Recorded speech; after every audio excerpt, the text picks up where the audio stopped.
अब हम इसके बाद डमरू का ड, दवात का द और ज़ख़ीर का ज़ और रबर का र, इसकी हरफ की शक्लें कैसे होती हैं ये हम देखेंगे।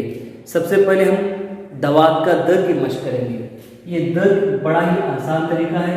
इस तरह से हम ये दवात का द लेंगे। इस तरह से ये शक्ल इसकी इस तरह से आनी चाहिए। दवात का द, दवात का द और ये दवात का द, इस तरह द द द। ये शक्ल इसमें एक ही बात की तरफ हमें देना है। ये जो इसकी शक्ल जो होती है ये दोनों सीधे इतनी जाए, इस तरह से नहीं, या तो ऐसा नहीं। ये पूरी शक्ल इसकी इस तरह से यहाँ आकर इसकी जो आधा दायरा जो है वो पूरी तरह से सही तौर पर दायरा दिखे।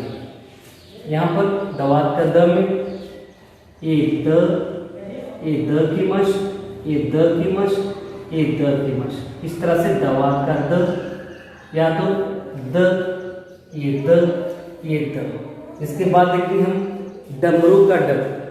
द के ऊपर एक टोपी होती है, वो किस तरह से, बड़ा आसान तरीका है। ये द के ऊपर हम इस तरह से डमरू का ड लेंगे। ये डमरू का ड, डमरू का ड, डमरू का ड। इस तरह से बड़े ही आसान तरीके से सिर्फ इतनी इस बात को ख्याल रखना है हमें कि ये इसकी जो गोलाई है वो सीधी तरह से आए। इसकी गोलाई ये डमरू का ड, डमरू का ड की गोलाई, उसकी शक्ल सीधी इस तरह मशक करने से आसानी से आ जाएगी। कभी कभी हम लिखते हो किस तरह से लिखते हैं, कभी इस तरह से लिखते हैं। ये दोनों तरीके इसके गलत, क्योंकि द की जो शक्ल है वो इस तरह की है, आधा दायरा।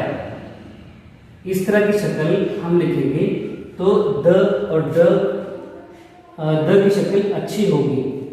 ये डमरू का ड और ये डमरू का ड। इस तरह से एक बार यहाँ पर दिखाऊंगा मैं आपको।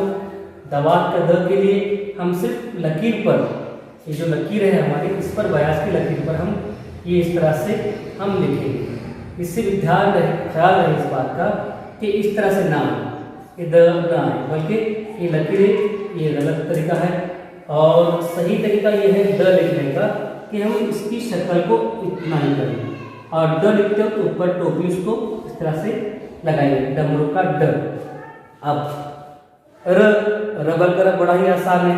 हम रबर का लिखते हो कुछ छोटी मोटी गलतियां हो जाती है हमारे से। इस तरह से रबर का इस तरह से लिखते हैं, या तो ये या ऐसे, बल्कि ऐसा नहीं है। रबर का लिखने में बस ध्यान है ऊपर से, बस इतना ही, ऊपर से सीधी लकीर, थोड़ा इस तरह से। ये र हमारा र कहलाएगा, थोड़ी सीधी लकीर और नीचे।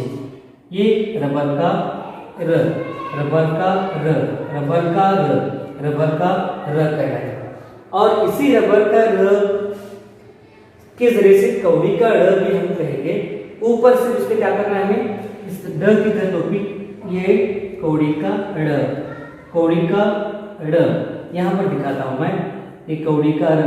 वीडियो ज़्यादा तवील ना होते हुए मुख्तसर करने के लिए मैं यहाँ पर हरफों की शक्ल बहुत ही मुख्तसर तौर पर उसी को ही र और ड बना रहा हूँ।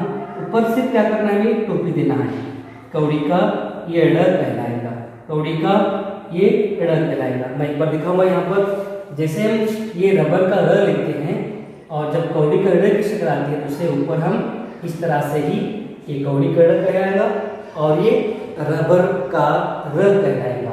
यहाँ पर देखो हम दवात का द एक बार देखेंगे, इसकी मशक किस तरह से दी गई है।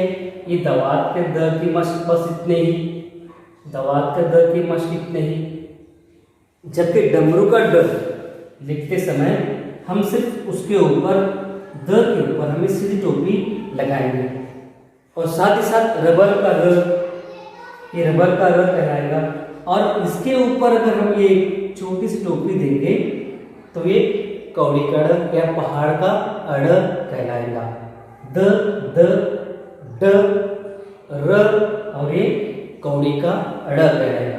इस तरह से आज इस मशक में हम दवात का द, दवात का द, डमरू का ड, कौड़ी का ड और र, इन अल्फाज की हमने यहाँ मश्क की है।